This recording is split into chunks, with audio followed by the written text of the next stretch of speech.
Bonjour, dans le cadre de l'émission Pour le Cinéma TV, nous serons plusieurs à vous présenter aujourd'hui à la fois la carrière et plus spécifiquement un film du réalisateur français Yves Boisset, disparu le 31 mars dernier. Le film s'appelle Le Prix du danger, qui vient d'être réédité dans cette collection DVD Blu-ray. Le Prix du danger dont l'une de mes étudiantes de première CAV parlera plus longuement d'ici quelques instants. Et pour le réalisateur Yves Boisset, l'une de mes autres étudiantes de la même classe de première CAV officiera à ma place. Place aux jeunes. Je vous souhaite une bonne écoute et une bonne présentation. Merci. Quelle émission! Quels instants inoubliables nous venons de vivre. Dans quelques secondes, François, pour la première fois dans l'histoire du prix du danger, François va franchir la ligne d'arrivée en vainqueur! Yves Boisset est un cinéaste qui fait des films sur les vérités à ne pas dire, c'est-à-dire où il va critiquer la société ou le gouvernement. Yves Boisset est un cinéaste, c'est-à-dire né en 1939 à Paris. Il vit dans une famille plutôt bien, avec des parents professeurs et un petit frère. Donc tout se passe bien dans sa famille jusqu'à l'âge de 8 ans, où son petit frère va avaler un médicament que sa grand-mère a laissé sur la table, et il va donc par la suite décéder. À cause de ça, sa famille va devenir violente envers Yves Boisset, et à ce moment-là, lui il va être un peu perturbé, malgré le fait qu'il reste quand même un élève plutôt brillant. À l'âge de 15 ans, Autant Lara le repère pour jouer dans un film. Cependant, son père n'est pas d'accord, donc il va finir par ne pas y aller. Mais quelques années plus tard, Autant Lara va revenir pour redemander à Yves Boisset de jouer dans le film. Cette fois-ci, il accepte. Cependant, son père va refuser, il va se recevoir des gifles et va finir par partir de son domicile. À partir de ce moment-là, il va finir par trouver une université de cinéma qui lui plaît, donc l'IDEC. Après quelques jours, il décide de partir parce qu'il trouve que l'apprentissage est un peu fait comme la prison, c'est trop cadré, il n'aime pas ça, donc il décide de partir. Il se met à son propre compte. Pour gagner un peu d'argent, il décide de faire un peu de journalisme, il crée l'article Cinéma 57 où il va publier des avis sur certains films d'horreur ou de western par exemple. Après avoir réussi à avoir un petit réseau, il finit par faire son premier long métrage en Turquie qui s'appelle Les Jardins du Diable, qui consiste à être un nanar truffé par de références françaises. Puis, peu de temps après, il va finir par faire des films qui critiquent la société, tout ça, qui engendrent d'ailleurs beaucoup de censure.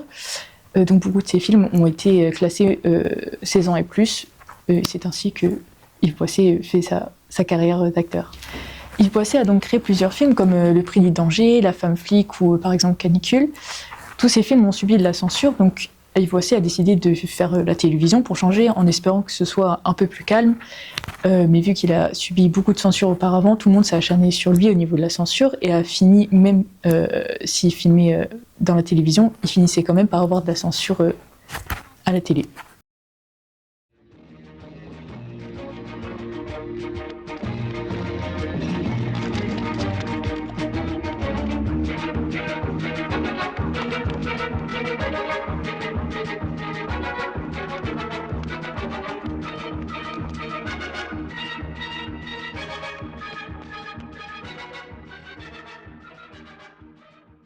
Je vais vous présenter le film Le Prix du danger, qui a été tourné en 1983. Et donc dans ce film, on va retrouver une télé-réalité qui s'appelle donc Le Prix du danger et qui consiste à avoir un homme qui va participer à cette émission.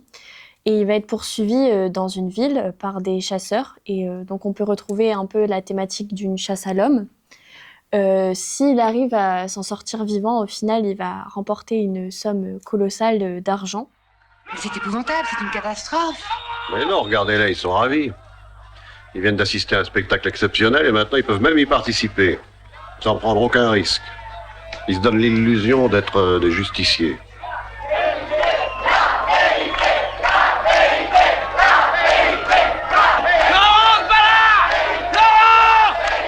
Ils veulent la vérité. Après tout, ils ont raison. Et donc, nous allons avoir comme acteur d'abord Michel Piccoli, qui va donc jouer Frédéric Mahler, le présentateur de l'émission, donc Le Prix du danger. Ensuite, nous avons donc le personnage principal, qui va être joué par Gérard Lanvin, donc François Jacquemart. C'est donc cet homme qui va se retrouver dans cette chasse à l'homme dans la ville et qui va donc devoir échapper aux tueurs.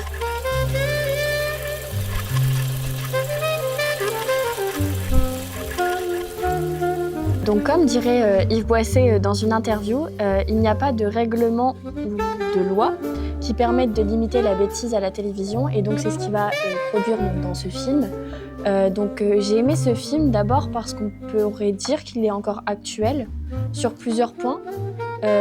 Aujourd'hui, le monde médiatique, il est très présent dans le monde en général et on peut trouver des déviances et c'est ce qui se passe dans cette émission au final puisque cette émission, on va dire, qui est terrible, pourrait encore arriver de nos jours au vu des fois des choses qui se passent dans la société et forcément ça pourrait créer des problèmes comme ce qui se passe dans le film et c'est ce qu'on voit notamment des gens qui sont révoltés de ce qui se passe et d'autres qui sont en accord avec ça parce que la télé les influence et c'est l'émission même en général qui influence l'esprit des gens à se dire que c'est la normalité de tuer quelqu'un pour un jeu alors qu'au final c'est pas du tout le cas. Et encore maintenant, c'est ce qu'on peut voir que des fois, on accepte des choses qui ne sont pas censées être acceptées. Et c'est pour ça que ce film, je pense qu'il est encore très actuel et que pourrait tout à fait être refait de nos jours. Et même sortir, ce film, s'il n'avait pas existé, sortir de nos jours, il serait encore totalement actuel et apprécié du public. Ensuite, on peut voir aussi une critique de la société. Parce que François Jacquemart, du coup, c'est un homme qui a perdu son travail, donc il est en situation de chômage. Et il participe à cette émission parce qu'il souhaite pouvoir offrir à sa femme notamment un monde meilleur et lui offrir de choses plus belles. Et il ne peut pas le faire parce qu'il est dans l'incapacité financière de pouvoir le faire. Et participer à cette émission, ça lui permettrait de pouvoir obtenir l'argent nécessaire pour pouvoir lui offrir une belle vie. Et c'est un peu une critique du fait que on a des personnes qui ont du pouvoir, donc les personnes qui sont dans cette émission et tout ça, donc le créateur de l'émission, la créatrice de l'émission, celui qui gère donc la CTV, le directeur donc de la chaîne la CTV et donc la productrice, en fait, ce pouvoir de vie ou de mort sur des personnes et ça montre que hiérarchiquement elles ont un pouvoir supérieur mais alors qu'au final elles sont que des humains.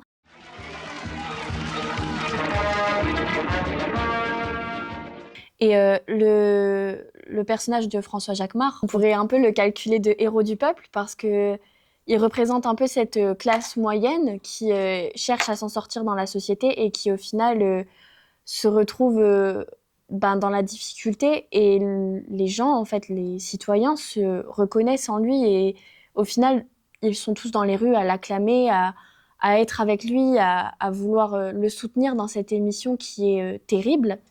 Et tout au long du film, on sait ce qui va se passer parce qu'on comprend le tempérament de François Jacquemart. On sait que ça va pas se passer comme d'habitude. Et donc, il y a un peu aussi un scénario anticipateur. Dès le départ, on est plongé dans ce qui va se passer. On voit un ancien candidat, du coup, qui est assassiné de façon très violente.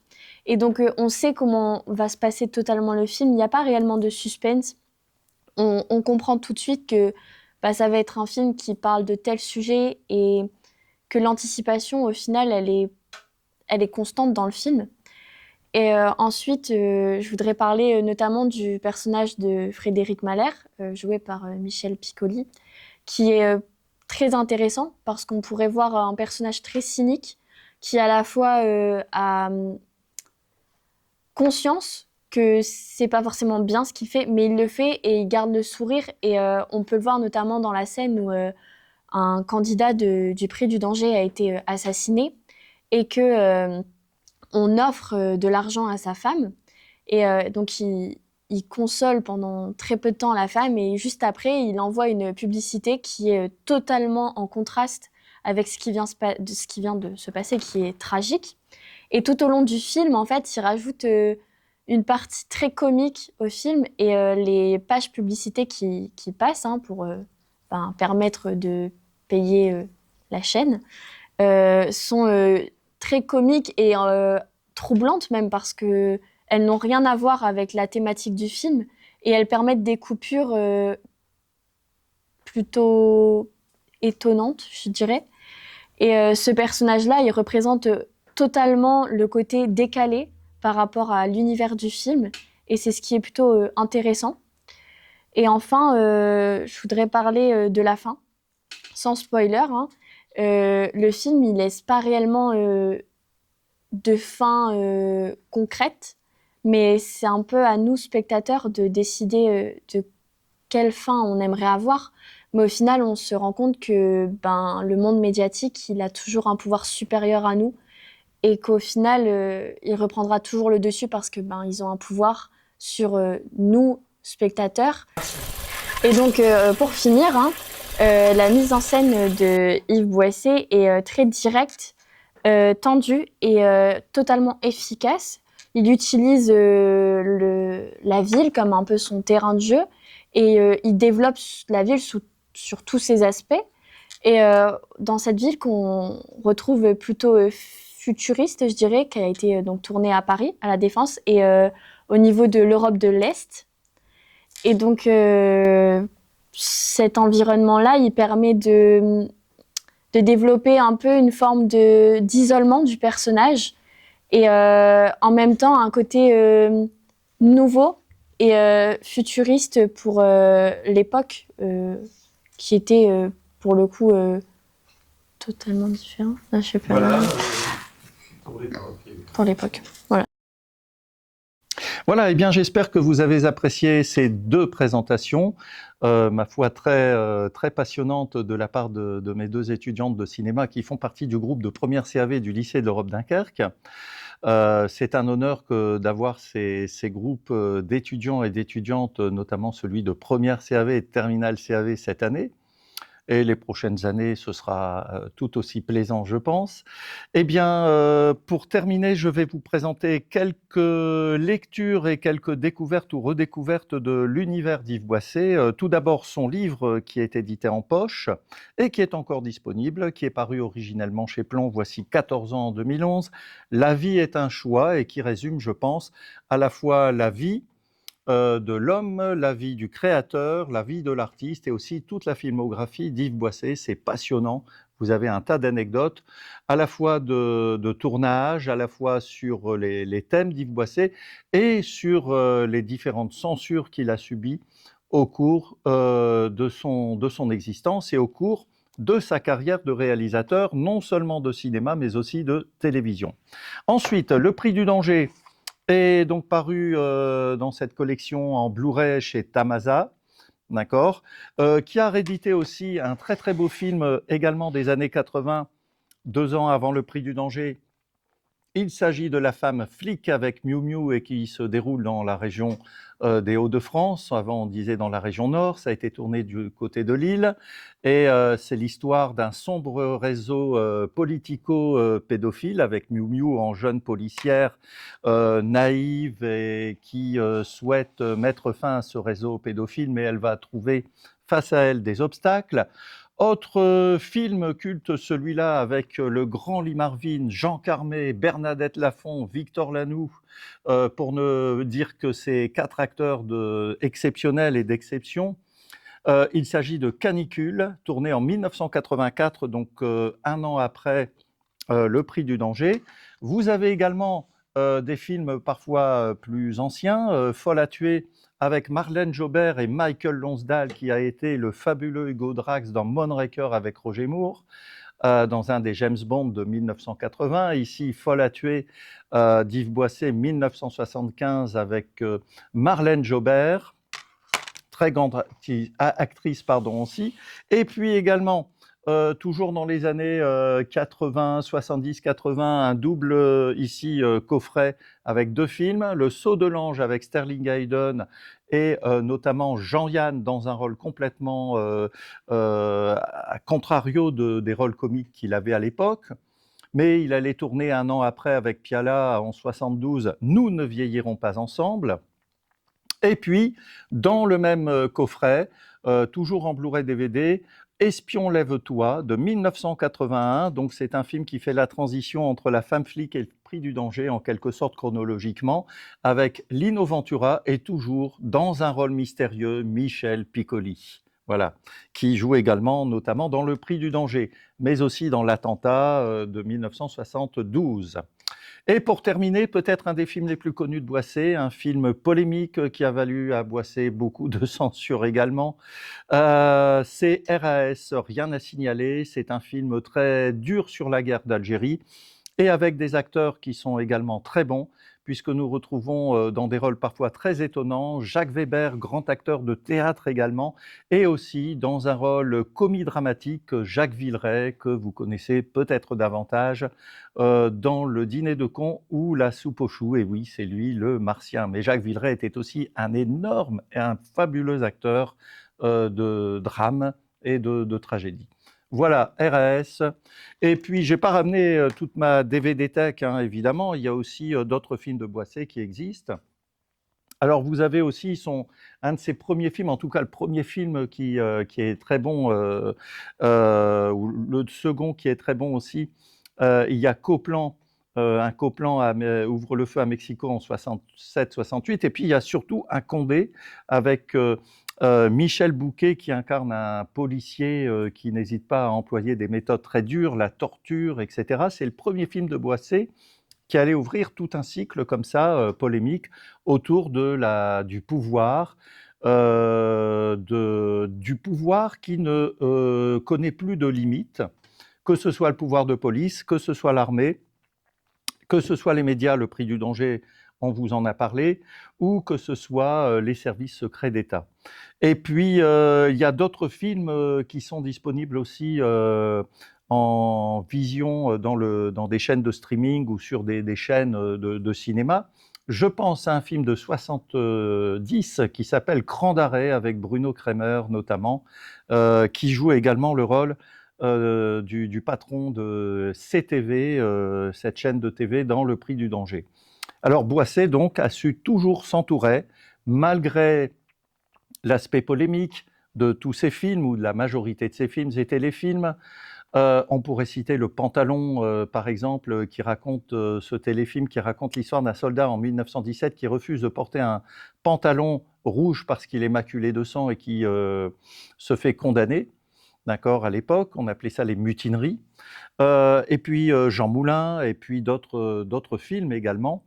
Il a toujours su s'entourer donc d'une excellente équipe de techniciens, d'une excellente pléiade d'acteurs, et puis également, Boisset, c'est également aussi un talent d'écrivain, puisqu'il a commencé comme journaliste, hein, naturellement, et il mettait toujours la patte à ses scénarios, quoi qu'il en soit. Et on pourrait dire beaucoup de choses et beaucoup d'autres choses à propos d'Yves Boisset. C'est à vous maintenant de découvrir ou de redécouvrir hein, ce réalisateur, hein, ce créateur de films et d'univers parfois très sombres, mais qu'il est nécessaire de mettre à jour et en lumière. Et je le mettrais